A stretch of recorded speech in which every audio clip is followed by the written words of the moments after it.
ओम गणेशाय नमः। ओम नमः शिवाय। मैं निखिल ज्योतिष आचार्य आप सभी का मेरे चैनल पर पुनः स्वागत करता हूं।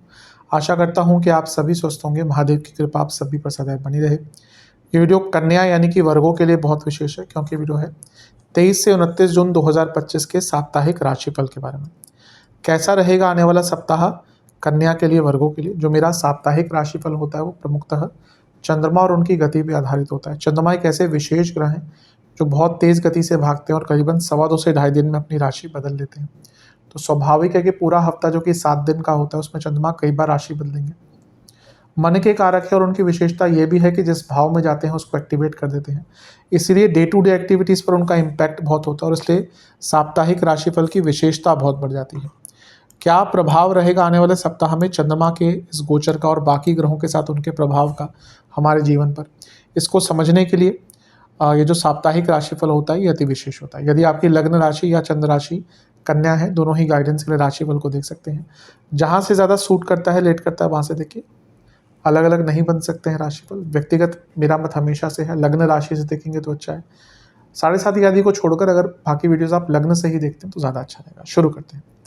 चंद्रमा आपके 9वें भाव में रहेंगे, यानी कि वृषभ में। 22 जून की रात को आ चुके होंगे। 23 जून को यहीं पर उनका गोचर होगा या रहेंगे। 23 जून की सुबह से 24 जून रात के 11:45 तक ऑलमोस्ट वहीं पर रहेंगे। नवम के चंद्रमा, ऑलरेडी उच्च के चंद्रमा, बहुत अच्छा योग है। भाग्य का भी साथ मिलता है, धन की प्राप्ति भी होती है, लक्ष्मी स्थान है और वो खुद लाभेश है। तो लाभेश अपने से 11वें घर में, अपने से लाभ स्थान में, यानी कि धन की प्राप्ति बहुत होगी। उन पर दृष्टि शनि की है जो खुद एक और त्रिकोण के स्वामी है। तो ये 2 लक्ष्मी भावों का मिलन हो रहा है और उसमें लाभ स्थान के स्वामी बैठे हैं। तो ये भाग्य का भी साथ मिलेगा, आध्यात्मिकता भी दिख रही है, धन की प्राप्ति भी दिख रही है और कोई नया रास्ता भी खुलता हुआ दिख रहा है। बस एक ही परेशानी है कि शनि का प्रभाव है। शनि तो शनि है, वो भले ही पंचमेश है लेकिन शनि तो शनि है, तो विषदोष बनता है और नवम में है। कभी कभी थोड़ी उदासीनता आ जाती है, क्योंकि चंद्रमा उच्च के हैं तो सेंसिटिव है और इसके कारण क्या हो सकता है ना, बॉसेस से मतभेद हो सकते हैं, पिताजी से मतभेद हो सकते हैं। तो इस पर थोड़ा सा नियंत्रण रखेगा। अदरवाइज ये समय बहुत अच्छा है। उच्च के चंद्रमा भाग्य स्थान से 3रे घर को देखेंगे, जहाँ पर ऑलरेडी मंगल की दृष्टि भी है। तो कुछ बड़ा करने का, कुछ हिम्मत वाला काम दिखाने का, कुछ रिस्क लेने का भी समय बहुत अच्छा है, बहुत श्रेष्ठ है। नवांश कुंडली बताती है कि सपोर्ट मिलेगा, भाग्य का सपोर्ट मिलेगा, लोगों का सपोर्ट मिलेगा। दशांश कुंडली कार्य क्षेत्र में थोड़ा सेल्फ डिसिप्लिन होना पड़ेगा, इसकी कमी दिख रही है। बिजनेस में ठीक है, कुछ बड़ा करने जा रहे हैं तो परसिवरेंस रखिए, यानी कि एक स्टेबिलिटी रखिए। डरिए मत कि हाँ कुछ चीज़ें नहीं हो रही तो आप डर जाते हैं। अगर कुछ लॉन्ग टर्म कर रहे हैं तो टाइम लगेगा।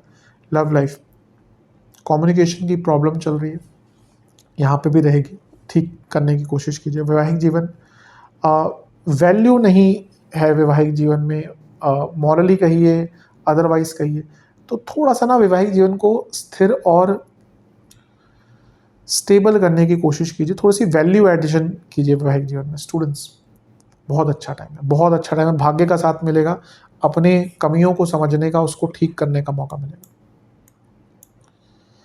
24 जून रात के 11:45 के आसपास चंद्रमा आपके 10वें घर में आ जाएंगे, यानी कि मिथुन में, और सप्ताह के अंत तक चंद्रमा यहीं पर रहेंगे। चंद्रमा का 10वें भाव में आना एक प्रकार से अच्छा ही होता है।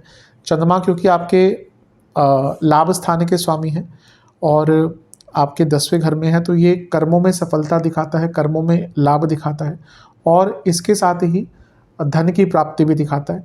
क्योंकि यहाँ पे उनकी युति हो रही है गुरु के साथ, तो ये गजकेसरी योग भी बन रहा है और यहाँ पे वो अमावस्या दोष युक्त भी है, लेकिन सूर्य के साथ है जो 12वें घर के स्वामी। अब देखिए, लाभ स्थान के स्वामी चंद्रमा 10वें घर में है और यहाँ पर वो 12वें घर के स्वामी के साथ है और गुरु के साथ भी है। ये साफ बता रहा है कि अगर आप जॉब चेंज करने का प्रयत्न कर रहे थे तो ये बहुत अच्छा योग बनता है। पद प्राप्ति का अच्छा योग है, क्योंकि लाभ स्थान का स्वामी सप्तम के स्वामी के साथ 10वें घर में बैठा है। लाभ स्थान के स्वामी हुए चंद्रमा, सप्तम के स्वामी हुए गुरु और चंद्रमा यहाँ पर है, तो ये इंडिकेट करता है कि प्रमोशन के योग है, पद प्राप्ति, और सूर्य भी खुद प्रमोशन के कारक है। सब बहुत अच्छा है, बस ये ध्यान देना है कि ये अमावस्या दोष भी है।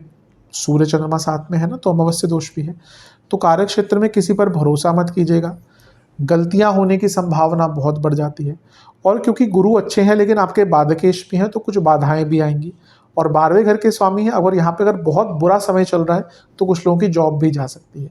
सबके लिए नहीं एप्लीकेबल होगा, जिनका बहुत कोई बुरा समय चल रहा है उनके लिए जा सकती है, लेकिन अदरवाइज जॉब चेंज करने के लिए और कार्य क्षेत्र में कुछ अलग करने के लिए भी अच्छा मौका है। बस अटेंशन रखिएगा, किसी पर भरोसा मत कीजिएगा। राहु का प्रभाव भी है तो दुश्मन समझ नहीं आएगा कि कौन है, यानी कि अपने ही शत्रु बन जाएंगे। नवांश कुंडली, आप चैलेंजेस और चेंजेस को एक्सेप्ट नहीं कर रहे। जीवन चैलेंज है एवरीडे और चेंज भी है एवरीडे। जो एक्सेप्ट करता है आगे बढ़ता है, जो ये सोचता है कि मैं कुछ नहीं चेंज करूंगा वो पीछे रह जाता है। दशांश कुंडली, कार्य क्षेत्र में अच्छा काम करने का मौका मिलेगा अगर आपकी एकाग्रता रही तो।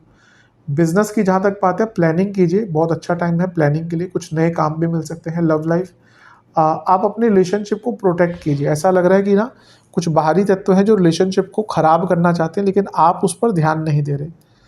वैवाहिक जीवन, कुछ मन में बात है उसको अपने लाइफ पार्टनर से डिस्कस कीजिए। स्टूडेंट्स, गाइडेंस की बहुत आवश्यकता है, बहुत मन भ्रमित रहेगा, एकाग्रता की कमी और कॉन्फिडेंस की भी कमी दिख रही है। थोड़ा सा अपने बड़ों से बातचीत कर चीज़ों को ठीक कीजिए।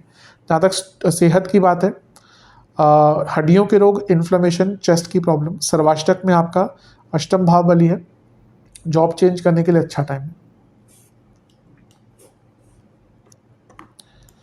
27 तारीख सुबह के 2 बजे के आसपास चंद्रमा आपके 11वें घर में आ जाएंगे, यानी कि कर्क में, और सप्ताह के अंत तक यहीं पर रहेंगे। चंद्रमा का 11वें घर में आना एक प्रकार से अच्छा ही माना जाता है, और यहाँ पे खुद लाभ स्थान के स्वामी वो खुद ही लाभ स्थान के स्वामी हैं, और यहाँ पर वो लग्नेश के साथ बैठे हैं, कर्मेश के। बहुत अच्छा योग बन रहा है। हफ्ते का अंतिम भाग तो आपके लिए सबसे श्रेष्ठ जाएगा।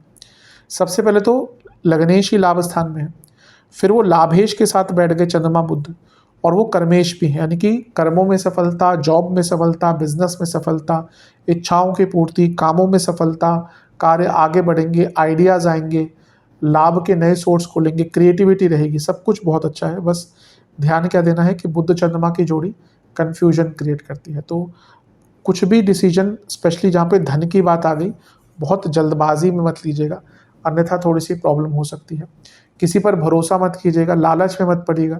बहुत चांसेस है यहाँ पे कुछ ऐसे ऑफर दिख जाएं कि भाई डबल करो अपना पैसा, ऐसी चीज़ें, उनसे बच के रहेगा और केयरफुल होकर आगे बढ़ेगा। वाणी पर भी कंट्रोल कीजिएगा और अपने सोशल लाइफ पर भी ध्यान दीजिएगा। क्या कह रहे हैं, स्पेशली सोशल लाइफ में, घर से बाहर जाकर जब जाते हैं और जब क्या उस टाइम पे क्या वाणी का उपयोग कर रहे हैं, यहाँ पे बहुत केयरफुल आपको होना पड़ेगा, क्योंकि कभी कभी होता है आपकी वाणी के द्वारा, आपके व्यक्तित्व के द्वारा ही आपकी इमेज डिसाइड कर ली जाती है। ये वैसा ही टाइम होगा। नवांश कुंडली, फोकस की कमी दिख रही है, और शॉर्ट टर्म नहीं कहूँगा, लॉन्ग टर्म भी, तो अपने गोल्स पर फोकस कीजिए। दशांश कुंडली, कार्य क्षेत्र में ठीक है, रिकॉग्निशन का टाइम है, अच्छा टाइम है। हफ्ते का मध्य भाग भी ऐसा था, रिकॉग्निशन प्रमोशन का टाइम है।